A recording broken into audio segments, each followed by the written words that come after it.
nanti kan akan ada apa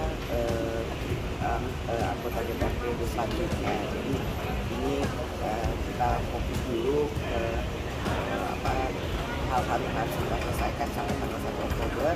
Kita tunggu sampai pergantian periode yang selanjutnya sambil menyelesaikan hal-hal yang harus diselesaikan.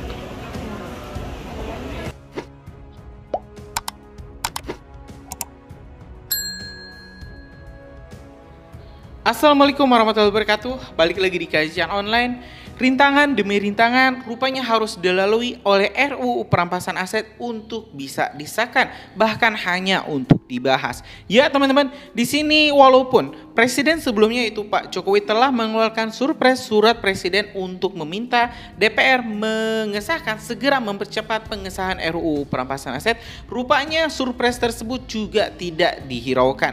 Bahkan teman-teman, setelah akhir masa periode sebelumnya, ini DPR tak kunjung membahas atau ya minimal teman-teman melakukan pertemuan rapat untuk membahas RUU perampasan aset. Hingga kini teman-teman, di era selanjutnya kepemimpinan Ibu Puan Maharani sebagai Ketua DPR RI, RUU perampasan aset juga tak kunjung jelas nasibnya.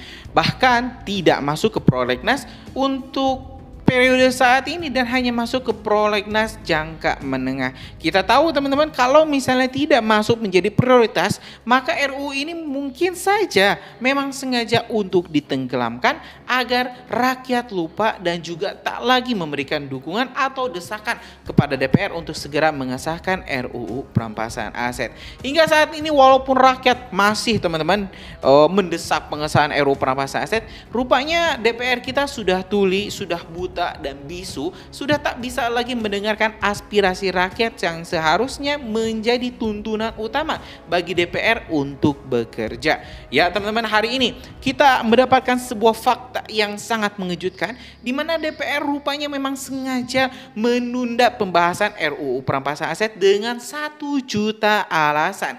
Dulu saya ingat sekali teman-teman, saat itu Ibu Puan Maharani beralasan bahwa pengesahan RUU perampasan aset ini perlu pengajuan dari pemerintah. Tapi setelah draft RUU perampasan aset diselesaikan oleh Presiden Joko Widodo, setelah itu surpres pun turun. Tapi setelah surpres turun, Ibu Puan Maharani malah beralasan bahwa DPR kami tidak mempunyai cukup waktu untuk bisa membahas mengesahkan RUU perampasan aset dan bakal di take over ke periode selanjutnya. Dan mirisnya teman-teman, DPR masih dikuasai oleh Partai Merah dan Ibu Puan Maharani masih tetap menjabat sebagai Ketua DPR RI.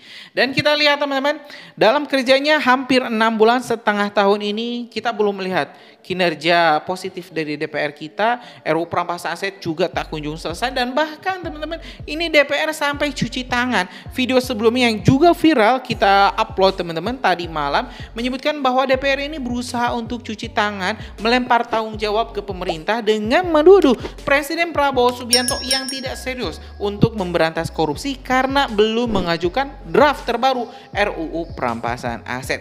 Padahal draftnya itu sendiri sudah diterima oleh DPR jauh-jauh hari, bahkan teman-teman ini sebelum Presiden Jokowi mengeluarkan surat presiden untuk meminta DPR segera mengesahkan RUU perampasan aset. Seperti apa selengkapnya, kita telah kumpulkan informasi-informasi yang akan mendukung statement saya barusan dan pastinya membuat Anda semua makin murka, makin sakit hati karena melihat kinerja Dewan terhormat kita yang sangat minim dari apresiasi. Kita tonton video selengkapnya. Kami ini, kata parpolnya, kata anggota DPR, kami ini hanya Korea di sini.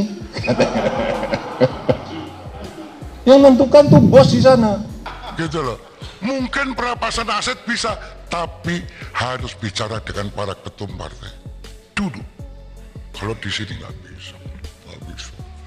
Teori saya, jadi permintaan jenderal langsung saya jawab. Bambang Pacul siap kalau diperintah. Mana perintah berani Pak? Sama toh? Ayo. Ini Pak mau perubahan ini kan. Bagaimanapun kalau demokrasi itu pilarnya parpol. Nah itu masalahnya. Mau memperbaiki sesuatu itu harus lewat parpol. Tapi ketika disampaikan ke parpol, parpolnya enggak mau. Mulai dari mana? Contoh nih, kami pemerintah mengajukan undang-undang perampasan aset untuk memberantas korupsi dan pembatasan uang kartal. Kita baik, masyarakat mendukung tuh di mana-mana tuh perampasan aset bagus. Masuk ke DPR nggak bisa. Kami ini, kata parpolnya, kata anggota DPR, kami ini hanya Korea di sini. Yang menentukan tuh bos di sana. Bapak bilang ke bos di sana itu, jangan bilang ke kami gitu. Parpol kan, sudah dikomunikasikan ke sana, wah belum, nggak bisa. Pemirsa, Presiden Joko Widodo kembali meminta rancangan undang-undang perampasan aset untuk segera dibahas. Namun faktanya surat Presiden dan draft RUU belum disepakati oleh para pembantu Presiden untuk diserahkan ke DPR.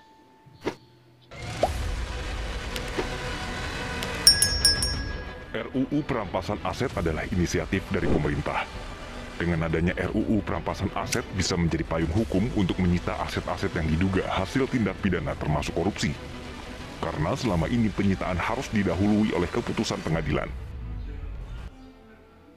RUU Perampasan Aset itu memang inisiatif dari pemerintah dan terus kita dorong agar itu bisa segera diselesaikan oleh DPR. Dan ini prosesnya sudah berjalan. Kita harapkan dengan undang-undang perampasan aset itu ya akan memudahkan proses-proses utamanya dalam tindak pidana korupsi untuk menyelesaikan setelah terbukti karena payung hukumnya jelas. Namun faktanya menurut DPR, bolanya justru ada di pemerintah dan jangan menempatkan bahwa seolah-olah DPR sebagai penghambat RUU Perampasan Aset.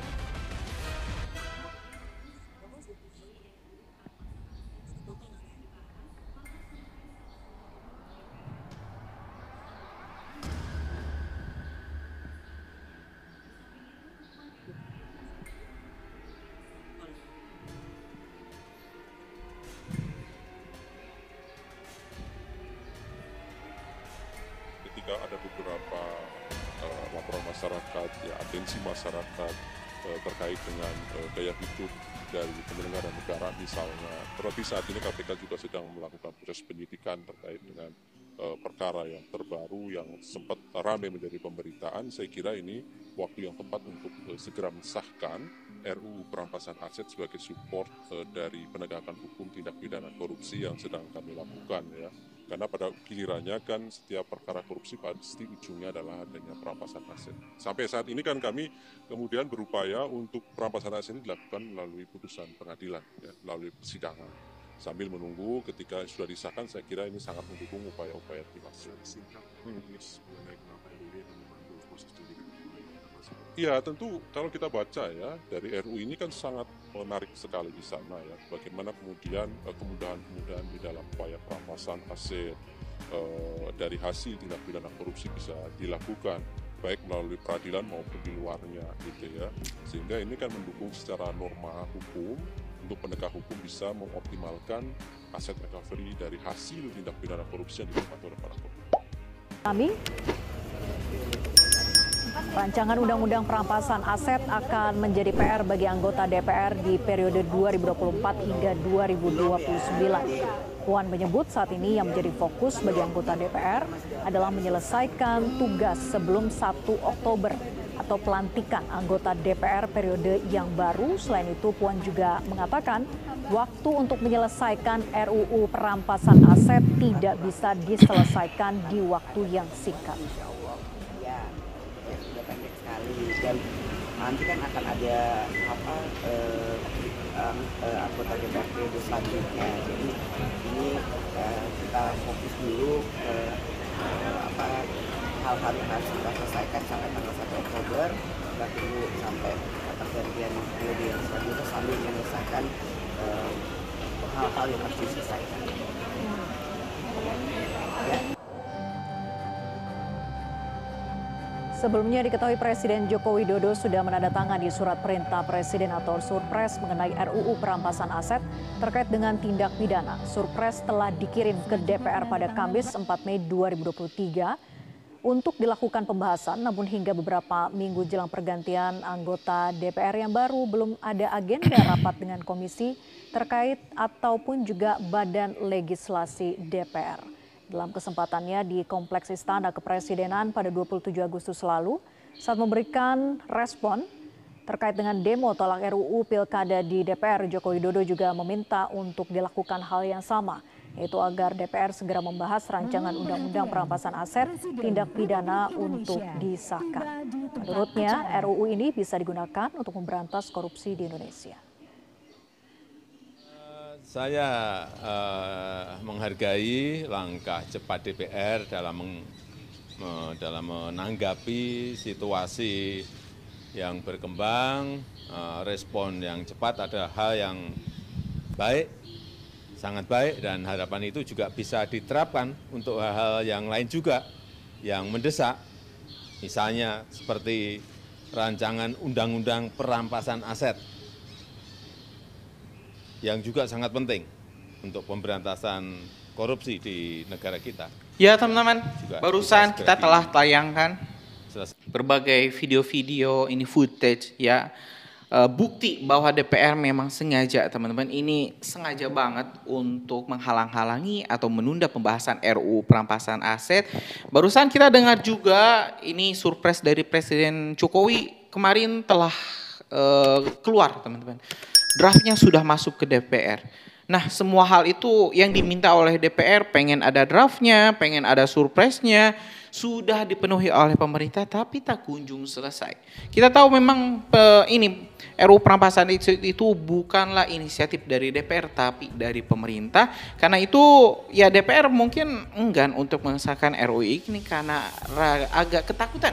Kalau misalnya dirinya melakukan tindak pidana korupsi, maka seluruh harta kekayaan aset keluarganya, aset istrinya, aset anaknya, aset mertuanya yang diduga berasal dari tindak pidana korupsi bisa disita. Nah, barusan kita juga dengar teman-teman di video terakhir, Ibu Puan Maharani beralasan 1 juta alasan, jangan buru-buru, kami fokus ke undang-undang ini. Tapi teman-teman di akhir-akhirnya ya kami tidak punya cukup waktu untuk bisa mengesahkan RUU ini. Ini gampang banget ya, gampang banget. Alasan itu gampang banget teman-teman. Ya Anda yang menentukan baik benarnya apakah DPR memang sudah tepat menunda-nunda pengesahan RUU perampasan aset sehingga para koruptor bisa dijamin keselamatannya dan juga dengan tenang menguruk harta kekayaan rakyat dan juga bangsa Indonesia, ataukah mungkin DPR memang harus dibubarkan seperti dulu pernah dibubarkan oleh Presiden Soekarno, Insinyur Soekarno, atau oleh oleh almarhum Gus Dur ya, Pak Abdurrahman Wahid yang dulu juga pernah meminta DPR ini dibubarkan. Kita bakal tunggu teman-teman kemana nasib bangsa ini berjalan. Terima kasih. Assalamualaikum warahmatullahi wabarakatuh.